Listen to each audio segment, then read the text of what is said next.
So thank you so much for saying yes and like coming on to the podcast. Do you want to like introduce yourself personally and why you got into music first before we get into the main crux of things? Yeah, my name's Jimmy Manning, and I'm in a band called Echo Machine One. We make like post-punk, sort of dubby, indie pop. There's two of us in the band. There's Will Joel, who plays electric guitar, and then Andy Wood, who plays the didgeridoo and melodica. Lovely. I think because obviously like it's post-punk. I think like I've seen like a resurgence of a lot of like punk acts recently.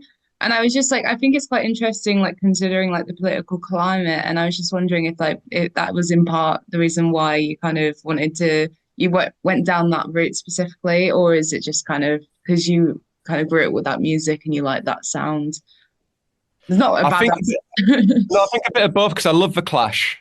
Yeah. Absolutely adore the Clash. Always have, and so I always love punk as a genre and everything. And then a post-punk too, and shoegaze. But like I'm a volunteer at the 1 in 12 club. I volunteer with the library collective, so we do events there once a month. 1 in 12 club in Bradford, and it's an anarchist like social centre. That. So the politics definitely is embedded in Echo Machine One. In fact, I think the debut album is going to be called Anarchist Propaganda Unit, because I do quite a lot of graffiti as well alongside the music. Um, so it's very much about sending a message. I think on a very like real level, it's just kind of like spreading the word or just getting people to kind of actually like act and do things. It's instead of just kind of like sitting around, it's like quite a big ask. But then I think sometimes through community and through like music and through songs, you can do it more. 100%. Like you were saying, like there's a rebirth maybe in post punk. I feel like to me that DIY culture is what anarchy is. You know, like Yeah. because anarchy just means against hierarchy. In its fundamental sense, it's like bringing down unjust hierarchies, especially like the hierarchy of the government or of corporations. So like making art or music or dancing or just being part of a community is like one way to like fight against the capitalist hegemony that we're in right now that's destroying the world. So how can we make a stand against that? And I think there's like it doesn't need to be like all theory for me. I think it's quite practical solutions. Like you could start a garden and grow your own food. I feel like that's like the one of the fundamental things as an anarchist you could do. And a lot of the times as well, even using the word just scares people off because Yeah. obviously it means against hierarchy. But I think most people who have never read any anarchist philosophy or don't really subscribe to it are just naturally by instinct anarchists. It's like do things for yourself or like, I don't know, just not be a billionaire, greedy hoarder of wealth. So effectively, most people in the world. To me, like I don't know, I'm quite late to anarchy really because I was in London for many years and then I was a teacher and now back in Bradford and Bradford lad, but now I'm back in Bradford and I joined the 1 in 12 club like immediately when I came back. So I knew it from years ago. And now I've just been going through like reading some of like the anarchist books, Emma Goldman and stuff like that. And um, I just love the history of it at the minute. I'm deep into like Spanish Civil War at the moment and Russian as well, like Russian Revolution and how like the Bolsheviks came along and like destroyed it, the counter revolution. And yeah, I just find it fascinating that whole history. Absolutely. I think before, because I feel like I could properly like just do a real deep dive into this. Even like the stuff about you saying people like, because I just had a thought, when you were saying about like people growing their own vegetables, like I was just like, God, we need to just start like kind of cultivating or like making like just having more green spaces and like getting people to make their own stuff. And I feel like that would in itself create so much more community, would be meaning people like are like sufficient for themselves. And I was just like, why have they taken that away? Because I feel like even like when like in the 60s and 70s they even had that a lot more, and we don't have that any, like it's been taken a lot of like the basic community and the basic things. But anyway, I really don't want to go Let's too stay on that point for a sadly. moment because I think it's an important point now because like that is the revolution.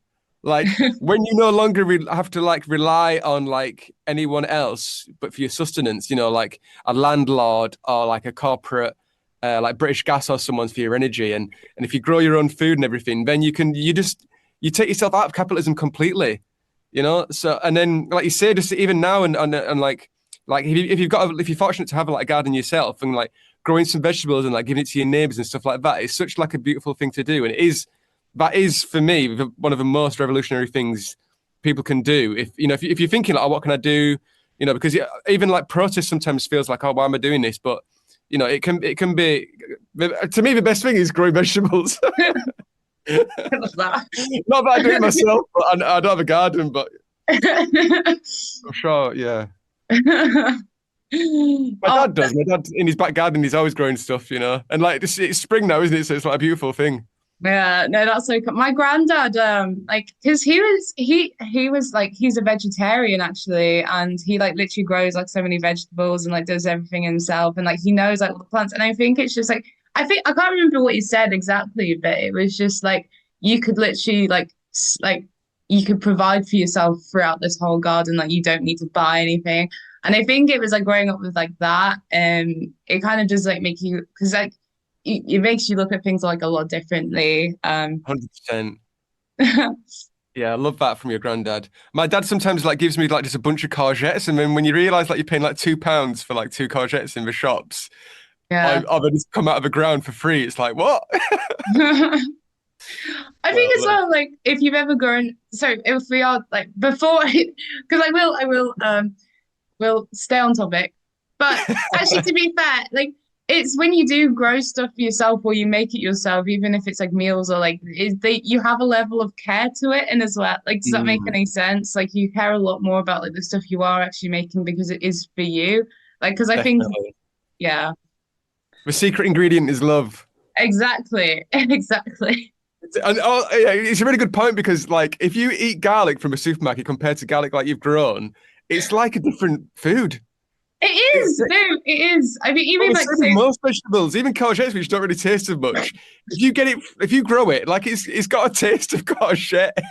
yeah, I don't know I how was to going describe it, but the supermarket stuff is just so bland. to. But yeah, Oh dear. that to me is anarchy. Anarchy is order. Courgettes. I I think we've briefly explained what the concept of this is about, but it is kind of more of an exploration of like life and death through music and key points of your life.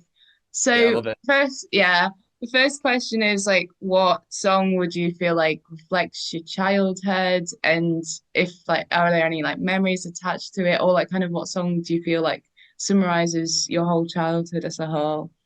Um, so I mentioned my dad earlier. He's called Malcolm Manning. He has ran Manning's musicals in Bradford for I think it's 38 years. A music shop. So he sells secondhand musical instruments, and he is and was in a Cajun band called the Cajun Aces. So as a What's kid, it's like Cajun music, and they're called the Cajun Aces. They're on Bandcamp. I put them on Bandcamp. So he plays melodeon, which is like a little accordion. Yeah. So the song would be something like Evangeline Special, or like they're mostly like Cajun covers of like classic, like old folk. It's like Cajun. I don't know if you. I'll say it for the audience maybe. Like Cajun comes from Louisiana, but before then it's like I think they moved down from Canada and they were like French Arcadians, and then that became Cajun music and later Zydeco music, which is like more of a black influence. And that's the music that I grew up with because of my dad. So like, I've got a really early memory of dancing like with my sister. I think it was because there's a photograph of it, and like we're on. I think we're in Halifax in the Peace Hall, and like on stage, like dancing with my dad. Oh, no, he's playing music. He's playing singing and playing accordion, or melodian rather. And me and my sister are there, like are just like tiny kids, just dancing away. Um, so yeah, that defined my childhood. No, that's actually kind of quite iconic. I have to be really like upfront. Like I've never really heard of that. Like how do you say it again? Cajun, Cajun. Cajun. Cajun. Yeah, I haven't heard of it, but it sounds really like interesting and really cool. Like, and Oh, honestly, it's like dance music, but yeah, for like, but like, yeah, but like with a because we're singing French as well, or mostly in French. But yeah, but there's just a whole genre of yeah. It's just I don't know. It's to me, it's like the music I grew up with. So it's just I don't know how to describe it. It's just great. It's like it's violin, melodeon, sometimes a bit of guitar, drums, double bass, or sometimes just a bass. Electric guitar. But Bergerac has an electric guitarist in his band. But yeah, I'll send you some stuff if you like, some links. Yeah, yeah, I'd love that. That'd be really cool. Yeah, cool. Nice. So the next question is the song of your first love or biggest love. I think I'm going to kind of like slightly change this up because I think so. First love is quite like it can be quite generic, and like whenever I do ask it, I'm always like, I don't necessarily mean romantic love. It can just be like just anything. So I think I'm gonna like going forward just change it to what is your biggest love? Like what song do you think of when you think of your biggest love? But yeah, anyway, what song would you think of when you think of your biggest love? Oh, that is a tough question. I've got to include my mum somehow. So when I was it's a bit related to childhood, but my mum loves like soul music, and so I think something like I don't know why it just popped in my head. Marvin Gaye, like Abraham, Martin, and John. Love that song. Love that whole album. Yeah, so maybe just that. I can't think of a better answer. No, that's fine. That's fine. Why are your mother specifically?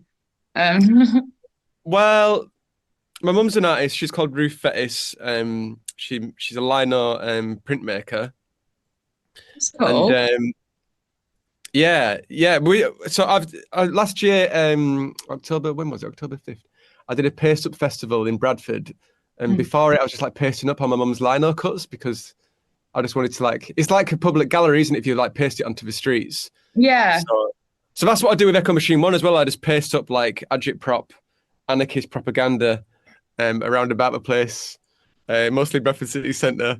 But yeah, so I just did it for some of my mum's stuff, and yeah, I don't know. My mum, I think musically, my mum had like quite a big influence because she's got a great taste in music, and she just, we'd go to parties a lot when we were kids, me and my brother and my sister, and we'd always be playing like soul music or reggae, like a lot of reggae, dub, soul music.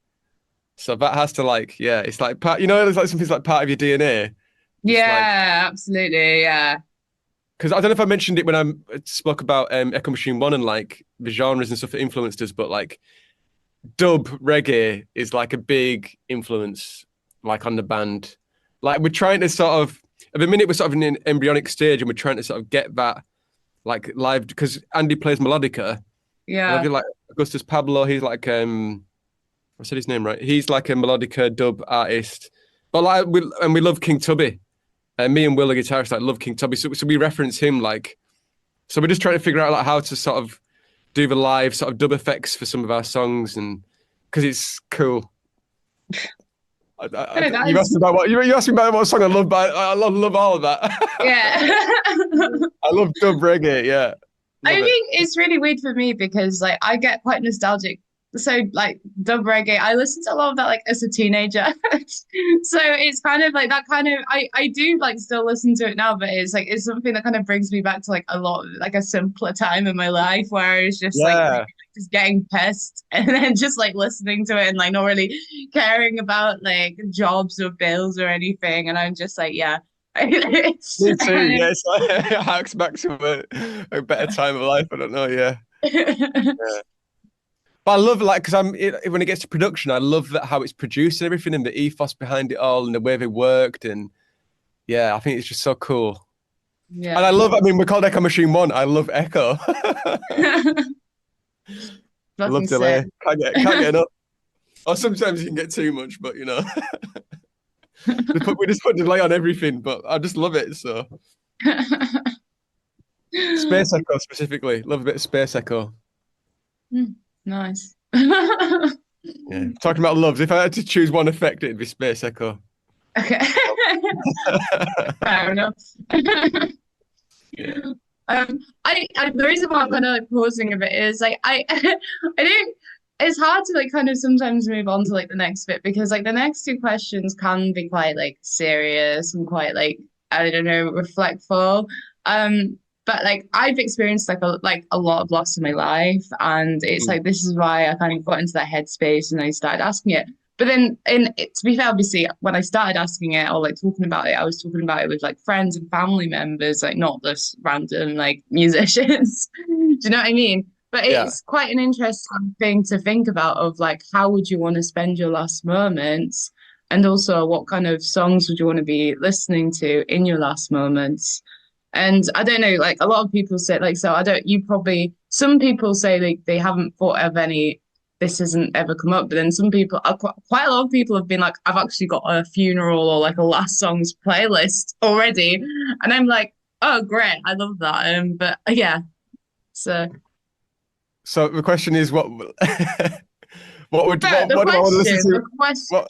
so the question is, how would you want to be spending your last moments? You know, either Yeah. peacefully, and then what song would you be wanting to listen to in your last moments? Um, I think bird song. Nothing more beautiful than the natural sound of birds tweeting. So if I could be in somewhere near nature or like an open window when I'm taking my last breaths, and I can hear bird song, yeah. Oh, that You sounds know, nice. I live in Bradford City Centre now, and I don't hear a lot of bird song. I don't know, I've been here over a year now, but I do kind of miss it. You know, when I get into nature and you hear birds singing, it's just beautiful. Oh yeah, no, it So, is really stunning. I think it's always very important for me to like really connect back to like nature and stuff like that. Just being like, I don't know, mm, like I don't know, having like a net, like going in the woods and like walking amongst the trees and like I don't know, you know when it's like autumn as well and you can like hear the crunch of the leaves underneath your shoes, and then like you hear the birds and you feel like really like present and grounded. Like it is something really, there's something very nice and like natural about that. Yeah. have you heard? I just typed it in. Sorry, I don't know if you heard the click of my keyboard, No, I but didn't actually. it's um it's from Japan. So it's a Japanese thing. It's called Shinrin Yoku, which means forest bathing. And the idea is like to go into a forest and just like bathe in nature, just to like as a mental health sort of thing. Oh Which wow.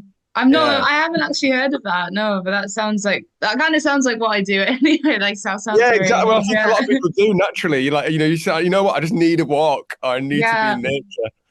Yeah. Um, yeah, forest bathing. They should, you know, it should be on the NHS. Like, you know what you need to I do. know actually, yeah, like just do a bit of like forest bathing. Oh my God. That's such Yeah, a beautiful way of putting it though as well, because you are being like bathed like but I don't know, that's like, you know what I mean? Like just completely taken over by the whole forest. I love that. yeah. Well, so when it's that's where I'd like to be, or like to be listening to when I taking my last breaths, is forest bathing, if possible. Yeah, no, no, Yeah, yeah. I mean, yeah, that sounds honestly lovely, like quite idyllic. Um, yeah, so yeah. again, this is, I mean, quite similar, but I see it quite. So the last question is what song do you want to be played at your funeral that you feel like reflects you as a person that you think other people choose? I don't know what everyone else would choose, but I have thought before because my stepdad, he's played it before, and I think it's a beautiful song, and he's played. I think did he play it at someone's funeral? But it's "Everything I Own" by Ken Booth. I don't know if you know it. I think I've Um, heard it, but yeah, I've heard it like a little bit, but like, is there any oh, particular? it's a total heartbreaker. Yeah. I don't know. Give it a listen. Ken Booth, "Everything I Own." Yeah, it's a beautiful song. And my stepdad Austin Bradshaw, he did it in like acoustic guitar and just singing. He does a beautiful rendition of it. But yeah, there's the original. It's like a reggae song, but it's great. It's the words and everything. It's yeah, I love it. Hmm. So yeah, so when I'm gone, if anyone if anyone's listening, play that. You know what? These are good questions though, because I don't know, like you know, you said this podcast is a bit like existentialist, isn't it? It's like that's Yeah. the intention. But I feel like memento mori, you know, the idea of remembering you are going to die is like really important to help you live. It's like, you know Oh, what? There's only so much time we've got, so like to make the most of it. So I don't feel like it's a morbid question at all. I feel like it's an important one. I'm so glad you said that. Actually, it's quite comforting for me because I think like I because I quite I think you're so right. Like you do think like knowing your own mortality does kind of also remind you you do need to like live every day as how you'd want to. Like life is for living, life is for doing what you want to do. And obviously like there are like maybe some like constraints as to like maybe you can't maybe do this, but it's like I think it's like it is quite a liberating feeling of thinking I mean for me even like it's like I don't care what people think about me or like I'll just do the thing because it's just like mate it's like I don't want other people like other things energy to dictate my own happiness. I'll do what makes me happy Totally. because it is Yeah, I my feel like it life. takes a little bit of maturity to realize that, though, no? Like when I was Well, younger, I didn't really think like that. I don't know what I was thinking, but now that I'm a little bit older, I'm a bit more like, you know what, we got one shot. I better just do what I want. I yeah. like, you know, what makes me happy. I mean, I obviously still want to serve other people in some capacity. I'm not just like, I don't know, being a, Oh yeah, yeah, no, do it I in the feel way like, as an artist, you know, I'm like, yeah, I'm just going to go for it. I'm really yeah. like, especially Echo Machine 1, I'm just going for it. Hmm. It's Where like, do why you not? Yeah, exactly, exactly. I think like where, I mean, to be fair, what would be like the biggest kind of dream for Echo Machine One? Like, where do you see? Like, I hate the question, where do you see yourself in 5 years' time? I have a personal vendetta against it. Yeah. I hate that kind of whole thing because as well, I don't know about you, but like when you kind of have like been through stuff in life, I'm like, I don't know where I'm gonna be next year. Like, I don't know what's gonna hit me. I'm just happy. I'm just gonna see where the next like day takes me. Like I've got aspirations, don't get me wrong, but But like you know, I'm kind I of think it's an important point though, because like to have zero expectations on your art is like a really important thing, I think, because if you put expectations on it, you kind of, if you don't meet those expectations, then you just get depressed or like, you know what I mean? It can be quite demotivating to like expect something out of it because, you know, in art and music, well, in life generally, there's no money. So, you know, yeah. you can't really sustain a career. It's really, really difficult, I think, to sustain any sort of career out of it or, so you can't, you just got to like, I don't know, not even think about success or like what it really defines success in. I suppose, you know, rather than being signed to a label or like playing, I don't know. Actually, if I did say 5 Year Plan, it'd be playing Glastonbury. But rather than like think about it like that, just think about it like, oh, actually making the music in and of itself, like the journey itself is like the success. Do you know what I mean? I don't know, it's like a bit corny, but like the road is more important than the destination. Like you've got to love what you're doing. You Yeah. can't like look to the future and be like, oh, you know, one day it'll be good then, you know, and Yeah. like the dream is that, but now it's like the grind. It's like no, this bit now today, you know, each day we are born again. Hey, exactly, exactly. I So it's think like you got to love that aspect, yeah.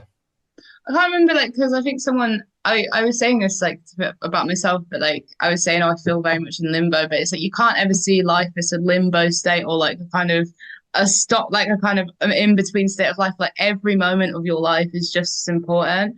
And I think Yeah, like to be fair, when I realized that, I was like, because I was like, oh, like nothing's going, but then I was like, no, everything is just it's about like enjoying every little moment. And then if it's if you're not if you are going through shit, like it's all right, cry, grieve it, whatever. But then like it's I think there shouldn't be an expectation of like because it's like when you do if you do end up getting the thing, like say you got like play Glastonbury, it's like you're kind of just gonna be like, what are you gonna feel like afterwards? Because it's just like, do you know what I mean? yeah, exactly. If that's been your be all and end all, then yeah, exactly. I've got seeing as this is an existential podcast, I just wrote I wrote it a few months ago now, but we just Mm. played it and it went over really well. It's called Amor Fati, which comes from a Friedrich Nietzsche quote. Do you mind if I say it?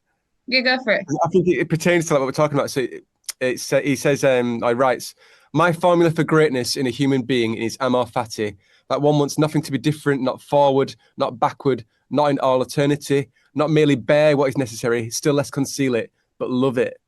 So like the idea of like, I think he talks about is like you'd be repeating. If you had to repeat life eternally, would you be able to like say I loved every moment? Which is really hard to say. You'd be able to do that if you think about it.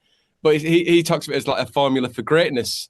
You know, to be able to do that, to like love every moment. And I feel like it's a good like maxim for life in a way. Like just to say, even even the bits that are horrible and like we all go through, like horrible moments or times when we're not at our best or things are just against us. But to say, you know what, diamonds are made under pressure, or just to like, I don't know. Yeah. It's a good like I don't know. I love a lot of Nietzsche stuff. He's got a like good sort of angle on stuff. I find him quite funny as well at times, but I think he gets a bad rap. But as his existential philosophy scores, he's up there. Yeah. So yeah, Yeah. I'm all fatty. So I wrote a song, I'm all fatty, and it's we're playing it quite well at the minute. We've got a nice guitar and melodica on there, and yeah. So that's what I'm going to promote. Yes. Yeah, because I was gonna move on to that question anyway, but I was like, oh, is there anything you want to promote? But like you're already promoting it. I mean, is there anything like you're kind of working on as well at the moment that like maybe will be coming out or like kind of surfacing that you want to tease? The debut album, I suppose, because we spent quite a lot. We spent the last few months, I suppose, over winter. We have been gigging, and in fact, we gig more than rehearse. And that's always been the case. But like, Do just you to think get that like, gone. I was gonna say, like, do you think that's better because like you see an audience reaction and because you're kind of just like doing it and like you're with the people, it's kind of just like it's a bit better, like to kind of just gig more than like rehearse. I don't know. I think for us, like sometimes the gig is you've got more energy. You've got that feedback with the audience. You've got it's visceral. Whereas if we've got a little studio here, and if we're in here, it's not the same. I don't know. We definitely perform better than we do. Maybe for bands it's the way around. I don't know, but I love the stage element. And so like Andy and Will, they're busy people, so like maybe sometimes it's hard to get them. We don't always come down for rehearsal or whatever, but when it's a gig, it's like we all turn up and like we're on it sort of thing. And I find it like it's a good goal. If you've got a Yeah. gig coming up, it's like right, it sort of focuses the mind. Right now, we've got to rehearse, and now we've. So yeah, and I don't have any gigs lined up. So if anyone hearing this wants to book a gig, it's a Yeah. great podcast. What can Oh, can I interview you for a second? Like, what made you start it? oh my God. Nice. What made me start it? So yeah, I originally started it in 2023 and I was working at a supported living facility and I had just finished uni and I needed to have like a creative outlet that wasn't just work. And then also I think like I mean, so I've experienced I've experienced a lot more since I've actually like since I stopped it and stuff like that. But I think it was kind of a way of me kind of having a creative outlet, having something to kind of like not just be because it was like I was doing 12-hour shifts and it was quite emotionally intense. And then I stopped like it was really weird because like I had a bit of a thing of like I was like I can't keep doing this. I stopped it and then like when like life just keeps throwing you like fucking like bullets and it was kind of just like I'd be like slowly like recovering from one of the wounds and I'd be getting up and then like I'd be like shot three more times and I don't know how else to Wow. put that. It was quite like because I don't really like it was just like last year was quite intense and I feel like I've only just started and so I was like I need to do this again because I was like, I need to like it's basically a way of me like regrounding myself and having like a creative outlet because I was like, I need to kind of just have something in my life where I've got creative control of it.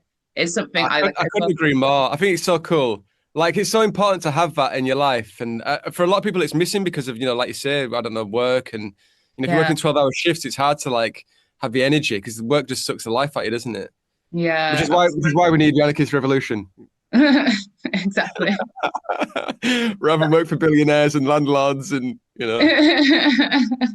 can have an abundance of wealth if we just own it ourselves. So yeah, I feel like it's cool that you do it off like you're the owner as well. Like you know what I mean? I feel like that's important. It's like your Yeah, thing. yeah, definitely. It's like I have a lot of like it's quite fun that I have like my own creative control over it. Although it is quite like because it's like I think sometimes like I wish I had like people to maybe be like, oh, like could you do this a bit differently and like have like people critiquing it. But then I'm like, oh, I don't know, it'll come in touch. Do you know what I mean though? Like I'm kind of Where just like where are you based? You near I'm Bradford? I'm in Leeds at the moment. Ah, Yeah, I just yeah. say, what if you wanted like doing one live because we'd host it with 1 in 12. Yes. I would actually be really down for that. That'd be really interesting.